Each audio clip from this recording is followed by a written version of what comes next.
Hello, my friends, and welcome back to a brand new Realm News Flash. I am your host, the Dark Lord, the one who puts the real in Realm and expands your mind one block at a time. Today, I have a brand new Realm News Flash, but it's a little bit like minced meat. Why do I say that? Because I originally, last Thursday, today I am recording this. Here, I'll date it because this is a news show. It is Sunday, May 3rd, and I'm recording this at 5:21 p.m. Anyways, this past Thursday, Neon came onto the show and we had a wonderful discussion. In fact, he was going to co-host this one with me and he did. We recorded for 30 minutes and it was a spectacular news report. And when I went to go upload it, I discovered there was a technical difficulty or a glitch that prevented all but 7 minutes of Neon's audio to be obtained from our recording. So I lost almost everything. Anyways, that doesn't stop the Dark Lord. We carry on here at Realm News. So I went ahead and salvaged the 7 minutes I had. I will provide that since I wasn't able to really get Neon back on. He wanted to come on, and I will have him back on. It's just probably won't work out for this Tuesday. Probably next Tuesday. Just want to let you know that. So I'll play the 7-minute clip that I was able to salvage from that.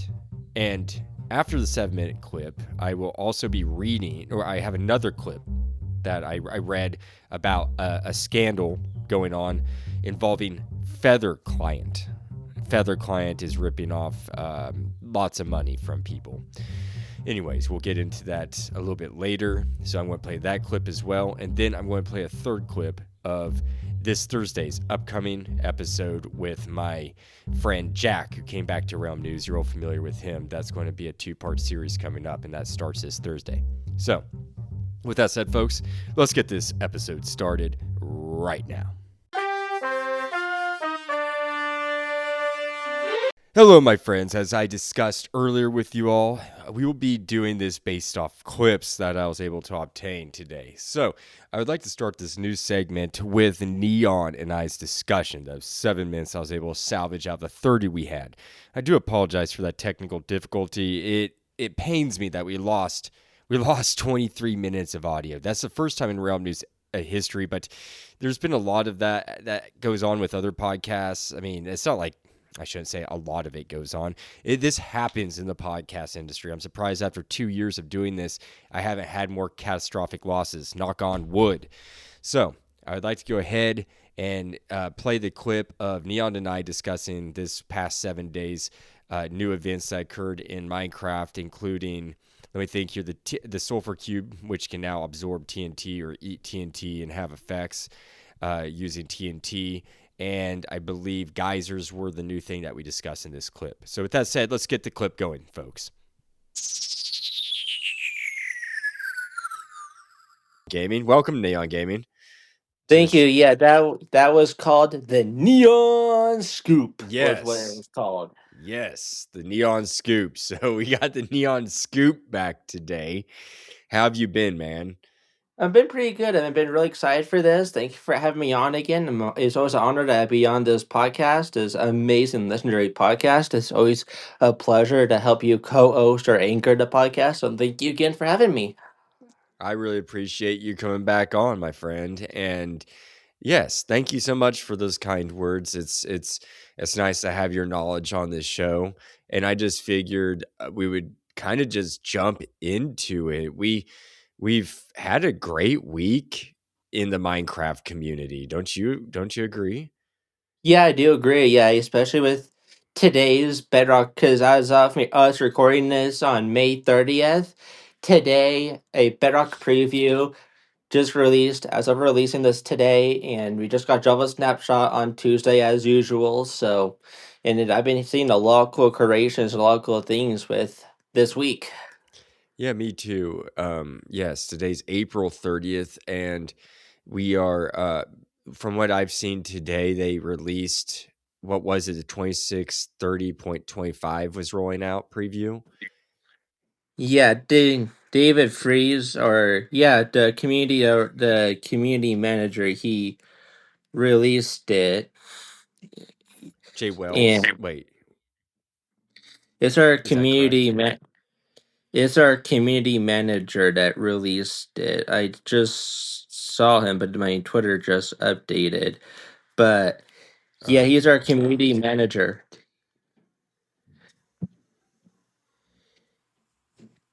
Hello, are you still there, Neon? Yeah. Yeah, I am. Yeah, I'm just trying to look at the yeah, Jay Wells Mega Spud. He posted it out today saying Minecraft beta and preview 26.30.25 is rolling out. And the changelog Yep, and then you is click.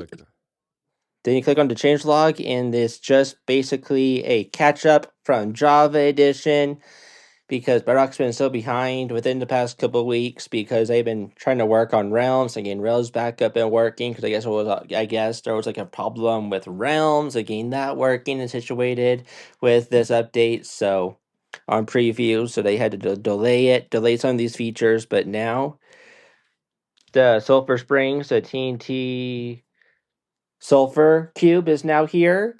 The Sulfur Springs are now fully generating now because I don't think they were before or they had to remove it. But yeah, this is Oh, a pretty huge. But yeah, this is a pretty huge beta and preview.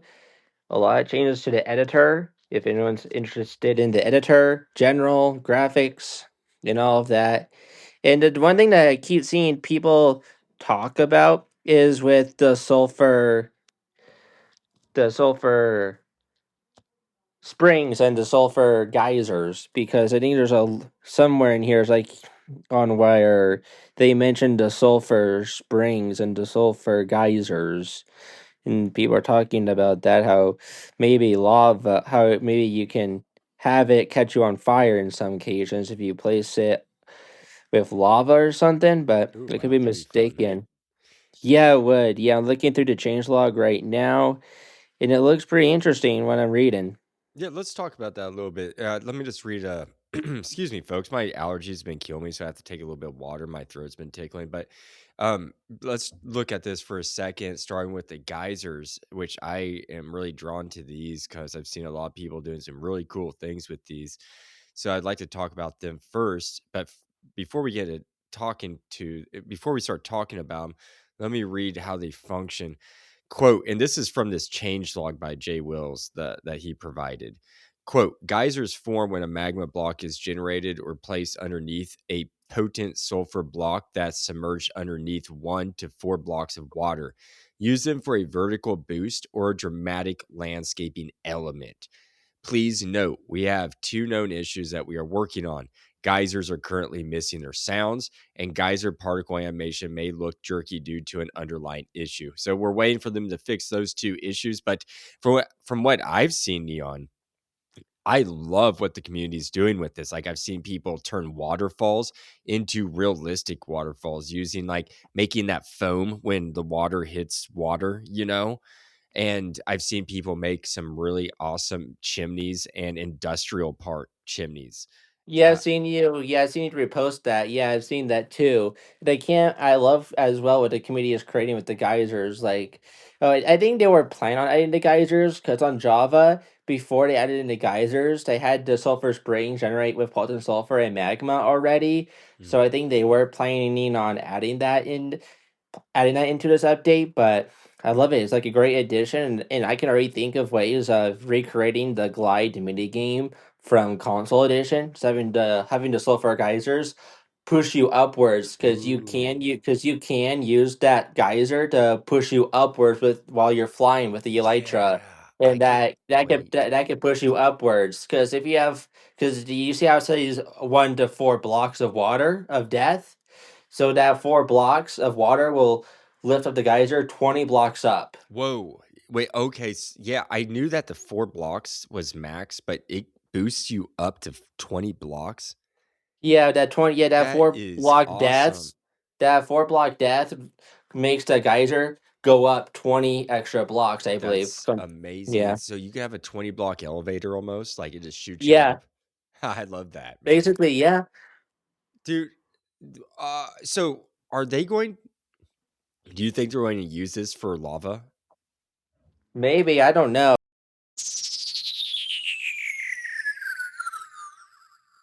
Yeah, what a pity that I lost 23 minutes of that audio Thursday. It's just gone in thin air forever. I mean, 23 minutes of Neon's speaking. Like, it has all my dialogue, but it just sounds like I'm talking to myself without another person there. So it's really weird. Anyways, let's move on to the next clip I have, which is Feather Client Scandal. Let's play that clip. YouTube's AI, I have the summation here. You know how it does that. This is what it's saying, if you don't mind me reading it. It says the video is created by Caleb is Salty, by the way, and it exposes a multi-million-dollar ad fraud scheme, as Neon suggested, and allegedly operated by the Feather client team. And the summary of this was, here's the discovery of it, is the creator discovered that the Feather client serves advertisements in their launcher that continue to refresh and generate revenue even when the window is hidden or the system is locked. And as Neon said, you think you closed out of it, but it's still running. And so this violates standard industry practices regarding visible ad impressions.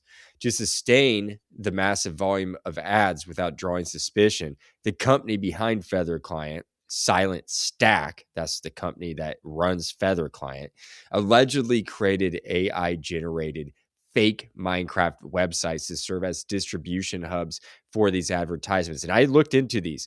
They were very fraudulent and all AI. From what this video so nicely put out, it was all AI. It was all 100% fabricated, made up news. Like, because one of their thing was a news site, wasn't it? And it was like if Realm News was just making up random stuff, like there was no human. It was like Realm News, but an AI version almost, and not as a podcast, but like as a news agency. And it's weird. Anyways, so they made up these three companies or whatever, these three websites that were AI generated fake Minecraft websites that were used as distribution hubs for advertisements. So you got all that. Then here's the intent behind it. An analysis of the Feather client source code revealed deliberate mechanisms such as custom request headers and the override of background throttling, designed to ensure ads run continuously in the background. Comparing the current version to an older version from early 2025 showed these features were added intentionally. So that's definitely fraudulent. Then it goes into Brendan's rule. The investigation points to Brendan, who's the owner of Feather Client, noting a shift in his public activity and a decline in software updates around the same time he alleged fraud began in the mid 2025. Complaints from users about network issues and performance further support these claims. Then there's the evasion. Following the creator's outreach, Feather Client released an update that removed the ability to access dev tools and obfuscated their code, which the creator argues is an attempt to cover up the evidence of their operation. Man, Caleb is Salty. They did a great job reporting on this.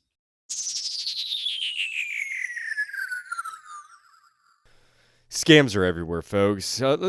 Just don't support Feather Client anymore. I don't recommend it. It sounds like they are just greedy, thieving people. So, anyways, with that said, let's go on to something a little bit more pleasant. Let's look into this Thursday's Realm News episode where I had the pleasure of having my good friend Jack back on. Yes, mastermind of Minecraft Jack. He came on almost a year ago when we record. Well, he came on in July, so it's not quite July yet, but we're approaching his year anniversary, so it was great to have him back on.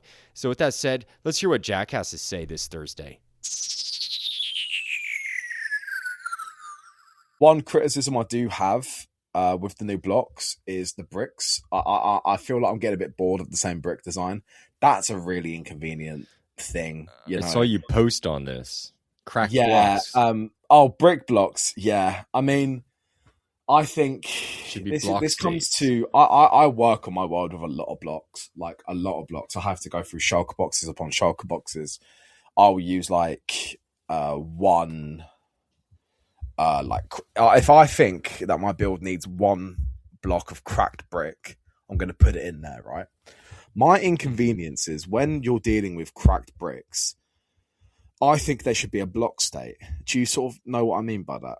I read your post, and it's similar to stripping a log, correct? Yes. I agreed with your post, and then I read K and B. Yeah. Wait, was it K and B posted next after that? Yeah. K and B spoke. We had a little conversation within the post. He had some good points too. Let's have a look. Yeah. So, couple ideas around this. They should be block states. Cracked blocks and mossy blocks don't have their place within the inventory. You shouldn't need to have to pre-crack your bricks, if that makes sense. I think it makes much more generic sense from a player's perspective to hit the block with a pickaxe, maybe right-click it.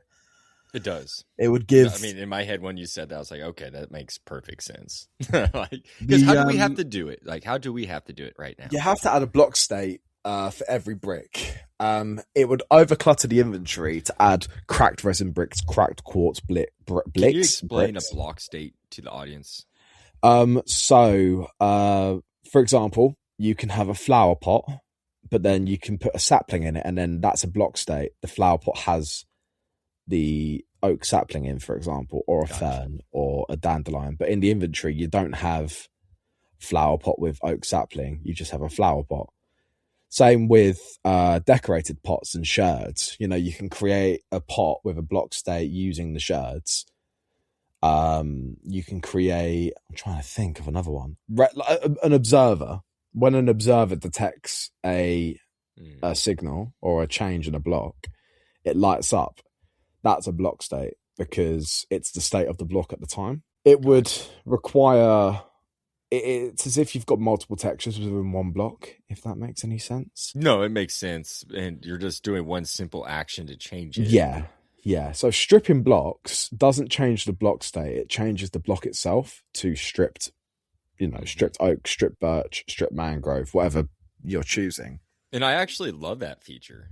I love that feature too. I'm a big fan of stripping logs. It's funny. I think it fills a lot of gaps. The pickaxe is the only tool without a right-click function. Shovels can make paths, axes can strip wood, and hoes can till dirt. True. It would fill in a gap for the pickaxe to have the same function, the same sort of identity as the other three tools. That, man. Yeah. I never thought about that. No, that makes perfect sense. I mean, think about these new blocks that we've had, resin, sulfur, and cinnabar. We don't have cracked bricks for them. Same with tough. We don't have cracked tough bricks. Mm-mm. We do have cracked deep slate bricks and blackstone bricks, but the Nether update came out, I believe, coming close to 7 years ago, I think. Gosh, I can't remember. Check. The Nether update came out 2020, so it's 6 years this year. The caves and cliffs would have been half a decade old this year. Wow. So we're looking at half a decade since any sort of cracked tile or brick. I think it would decrease the amount of clutter within the inventory. That's the one big gripe I've got about the game right now, is the inventory sucks. The bundles do help, but I use bundles for I keep a bundle in my inventory at all times, and I use it for things like crafting tables, furnaces, buckets. I keep odd items in there. I never go out and take a bundle with me. I take shulker boxes because I think they solve the problem more. Yeah. With the inventory right now, I think we just need more space for one. But for the point of the bricks, we just don't have to carry cracked bricks anymore. You know, you can just mine bricks, go out and then crack them with the pickaxe. I think that just makes logical sense. Mm-hmm. It just needs an if rule, if clicked, turn into, this state of brick.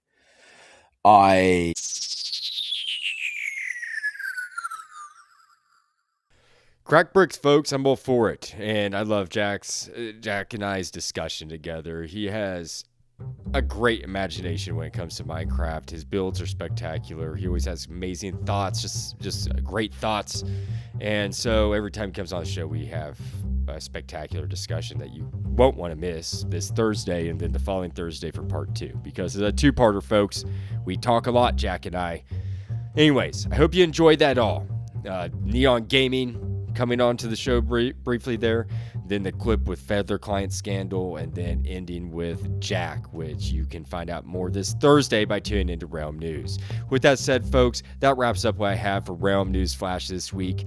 Thank you so much for joining me, and I just want to wish you a great rest of your day and happy crafting. The Dark Lord, signing out.